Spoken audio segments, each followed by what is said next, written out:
Hi, my name is Lance Thornton. I'm a principal product manager at Autodesk looking after character animation and rigging. And today I'm excited to share the work that the team has been doing on our machine learning deformer. Before I get into it, I just want to make sure that we acknowledge the hard work and research that has been done over many years by a lot of other folks looking at machine learning for deformation. Okay, machine learning deformer, what is it? It approximates complex deformations. It typically evaluates a lot faster than a complex deformation stack would. The implementation will work on any deformers or groups of deformers, including proprietary deformers, not just deformers that are shipping with Maya. And the training is performed locally, so we're not using any external data. Who would be interested in using a machine learning deformer? So really anyone who needs faster character interactivity in Maya. And that's often layout, previs, crowds, character effects, animators. The layout, previs, and crowds folks typically work with much simpler deformations, and so they would potentially be able to use much more complex deformations with this technique. Riggers would use it to speed up the rig, or even just parts of the rig that might be executing slowly. And then studios who want to share rigged characters with other partners without sharing those proprietary deformers. Okay, how does it work? Well, machine learning can evaluate functions relatively quickly. A deformer is typically a function with some exceptions there. It evaluates constant in time once it's trained. So the constant is based on the number of inputs and the geometry that it's deforming. But that evaluation is constant. So if you have a very complex deformer, and that equations below, you can see something that executes slowly, 20 milliseconds, say, would execute much faster. But some edge cases might exist where you have a really fast deformer.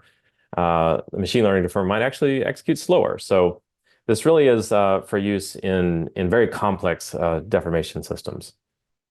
And then once learned, the deformer or deformers are no longer necessary.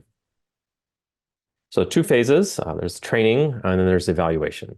So training is typically done by a rigger, and then the evaluation would be for whoever's using that, so an animator or other artists working with the character. So the training needs a set of training poses to learn from, and those poses can be automatically generated. So we can sample random values of controls. Or you can feed it animation and say, hey, I want you to learn on this set of character animation, keyframed animation.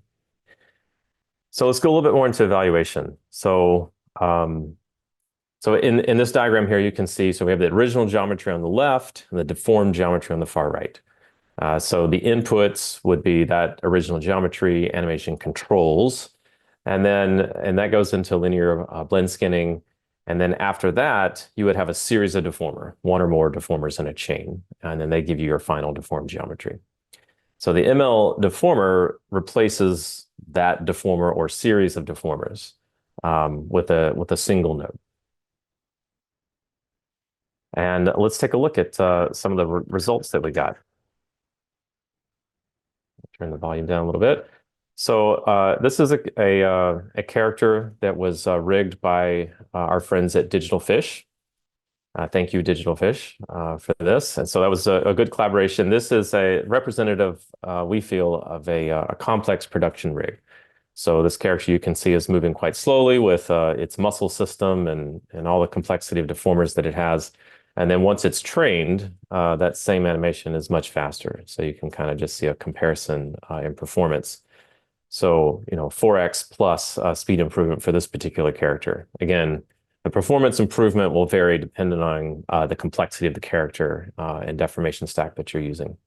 So not only is playback faster, also live interactive manipulation is much faster as well. So here we're looking at a difference between the effect of the ML deformer on top of linear blend skinning. And then here we're going to see the difference between the full hero muscle system and everything, and the approximation. So you can see it's very close. There are some subtle differences, but it is quite close in approximating it. On the left is that hero rig, that full complex deformation system, and on the right is our approximation with ML Deformer. So pretty excited about the results here. Again, a very complex rig that we're throwing at this system for evaluation.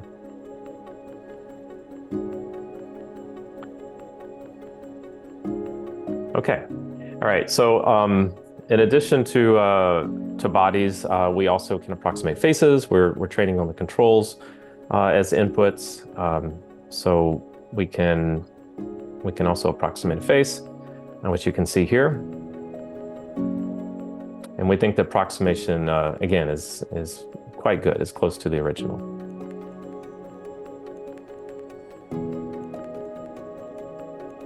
Okay, and what else? So this system allows you, the animator, so an animator would typically be working with a fast, the ML Deformer approximation of it. But when you get to that polish phase and you want to get the exact silhouette, there's the option to switch back and forth between the approximation and the thing that is approximating for your final work there. And it can be applied to on top of any deformer, not just a skin cluster. So it's more versatile in terms of implementation. And it works like any other deformer. So you can do a subset of the geometry. You can have multiple ML deformers in a rig. You can paint weights and fall-offs and that sort of thing. So just work with it like you would any other deformer. Runs on the CPU or GPU, and then we have a handy heat map for mesh compare. That will show you the delta between one piece of geometry and another. So again, this work is based on a lot of other papers out there. There's a lot of ML deformers in this space, and some are better at approximation, some run faster, some are more portable and so forth. So we've sort of taken what we feel like is the best of and implemented that into Maya. And that's it.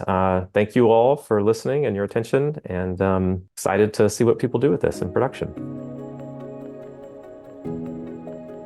Hi, my name is Evan Atherton, and I am a Senior Principal Research Scientist with Autodesk Research, and I'm excited to share a research prototype we've been working on to show how we can use neural motion control to improve the character animation pipeline.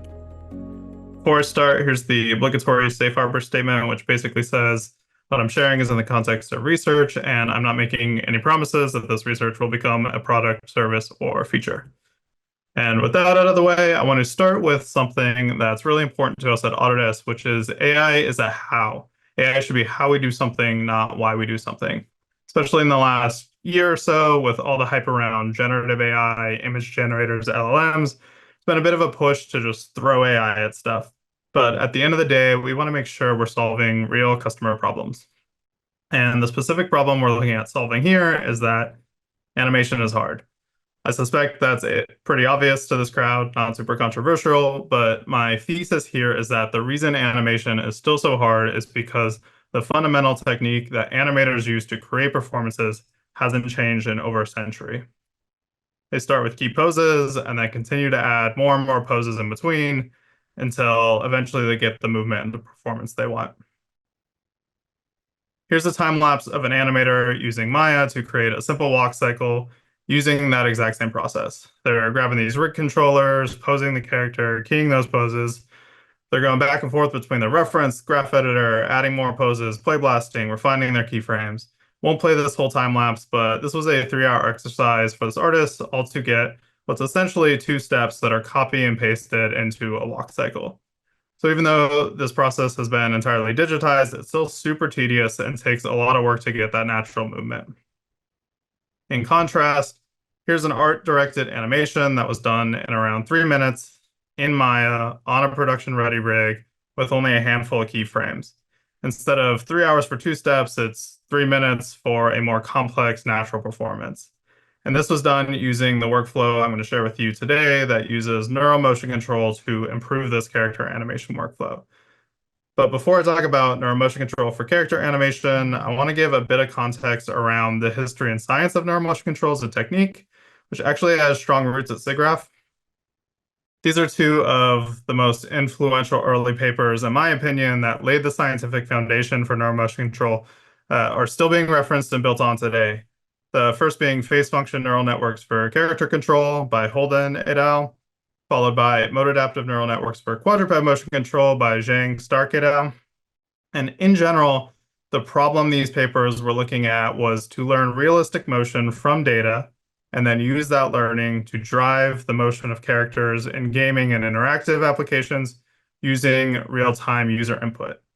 Highly recommend reading these papers as well as the subsequent works by the same authors if you want to learn more about the science. For now, I'll just give you a high-level overview of the technique that's relevant for this talk.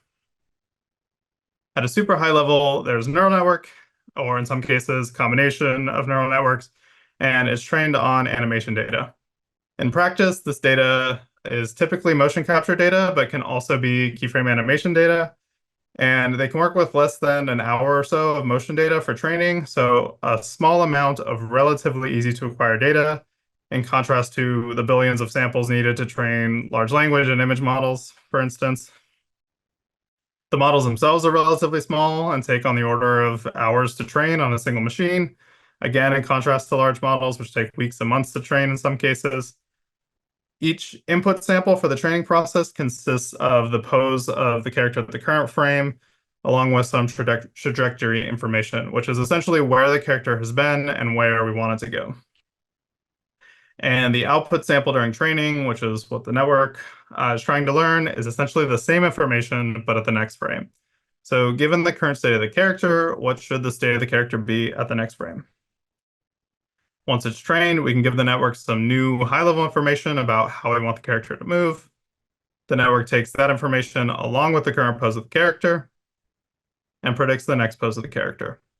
And it does this every frame over and over, such that we get natural fluid motion. In deploying a neuromotion controller in a practical setting, one of the most important tasks becomes defining this information here, which is more or less the trajectory we want the character to follow. It turns out that the way we're able to handle this trajectory in an offline character animation workflow actually lets us do some things that are much harder, if not impossible, in a real-time context that the state-of-the-art research has largely been done in. What all of this means for an artist is that they're able to work at a higher level, more as if they're directing the behavior of the character. We can set just a handful of keyframes on a single controller to specify where we want this dog to run and when, essentially defining that trajectory, and the motion controller handles producing believable motion. Keep an eye out for complex gait changes as the dog needs to run faster, slow down, how it turns. This is an animation that would take a professional animator somewhere around 2 weeks, and that's if they already had animated walk and run cycles to work with that they'd still have to manually mash and blend together. But to me, it's more than pure efficiency gains. The system is super resilient to change, which we all know how often and inevitable changes in the creative process. Let's say we have what feels like a simple change. We just want the dog to reach the final mark a little faster. Here, all we have to do is change the timing on that single keyframe by sliding it back in the timeline, and the performance changes to accommodate that. Whereas with the traditional approach, you'd probably be looking at days or weeks of rework. Here's just a quick overlay to really highlight that change in performance. And what if we want to do more than just walk and run? Well, we can actually encode a lot of things into the neural network during training, like behaviors. So let's say an animator wants the dog to jump and sit. They can just tell the dog to jump and sit, and the controller will transition between those behaviors naturally.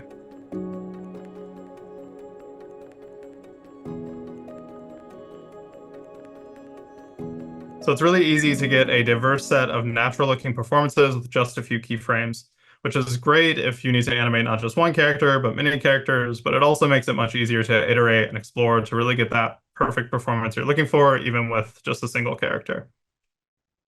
And of course, this doesn't just work on quadrupeds, it works just as well for bipeds, and we believe it'll work on all sorts of characters and creatures, provided training data exists. Okay, so that's a general overview of the system. So next I want to talk about how, even though the science isn't particularly new, by combining it with core capabilities we already have at Autodesk, we're able to create a novel, artist-centric, production-ready workflow for character animators. The system was built obviously using Maya, but the core computation, the neural network, and everything else related to the motion prediction is all happening in Bifrost. That sends the motion data to Maya, where it's then passed to a rig using human IK. So what are the implications of that? I'll start with human IK and then touch briefly on Bifrost afterwards. Human IK is an Autodesk capability that you'll find across a few of our M&E tools, including Motion Builder and Maya. It gives a bunch of capabilities out of the box, but the two I'll focus on are generalizability and artist control. Starting with generalizability, HIK was more or less created to give a standard representation of a character that's somewhat independent of how a character was built. So one thing it's really good at is passing motion from one rig to another. So here are two characters with completely different skeletons and proportions. In this case, the motion from the character on the right is being sent over to the character on the left using HIK. And the motion still looks pretty natural on our little Viking. HIK is accounting for the differences in character proportions, but it's essentially just copying the exact motion. Same number of steps, same speed as our character on the right. So you probably noticed that because the Viking's legs are so much shorter, he actually follows a different path. But what if we want the Viking to follow the same path as our character on the right? Well, we can use our neuromotion controller with HIK to not just transfer the motion, but to actually transfer the behavior. So now they're running on an identical path in the same amount of time, but our Viking has to really huff it around the corner because his legs are so short. What all this means is that any biped rig that's been characterized with HIK, like this handsome fellow, can use the biped neuromotion controller even if the skeleton of the rig doesn't match the skeleton of the training data set. And the character's behavior will change to accommodate for differences in rig proportions. One thing that's been super important to me personally in wading through all this generative AI hype is to give artists final control over their art. We don't have to force them into just accepting what a neural network gives them. With capabilities like HIK, we can pass the control back to them so that they have final say over every frame. Let's take my teaser video from the beginning. This is the raw motion that's being generated by the neural motion controller to follow the path of the circle that's been keyframed, but I wanted to tweak a few things. A standard feature of HIK is the ability to bake motion that's driving a character from an external source down to the control rig. This is more or less the standard set of rig controllers that animators are used to working with, just like the one in the opening time lapse I showed. So with the motion baked to these controllers, we can then use our standard suite of my animation capabilities to tweak anything on any frame. Here are just a few animation layers I added to tweak some feet placement, and then toward the end, I wanted to change the performance a bit so that the character was facing more toward camera, added a bit of subtle facial animation to get this final performance.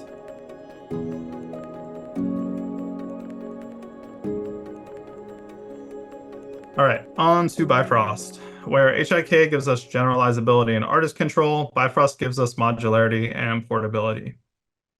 For those unfamiliar with Bifrost, it's a graphical programming environment that's accessible from Maya, and it was designed for creating procedural effects for film, animation, and games, things like smoke, fire, water simulations, destruction. And more recently, it's also being used for things like procedural geometry and rigging, which to me made it the ideal place to implement the motion generation system. So as I mentioned earlier, 100% of the motion prediction and all of the related logic happens in Bifrost using standard Bifrost nodes. From the standard nodes, I built up a set of general deep learning compounds, and from those, I constructed the actual neural network architecture. One implication here is that because it doesn't rely on any specific deep learning framework like TensorFlow or PyTorch, anywhere Bifrost can go, this capability can go with it. And again, Bifrost was built for modularity and proceduralism, which we can leverage here. If we want to drive motion not from Maya, but from another Bifrost component, we can easily do that. In this example, this was a basic particle simulation done in Bifrost, and then a bunch of instances of our neural motion control dogs were assigned to specific particles. And then each dog essentially chased its assigned particle, giving us a pretty good crowd simulation that we can art direct and scale with each character having unique natural motion.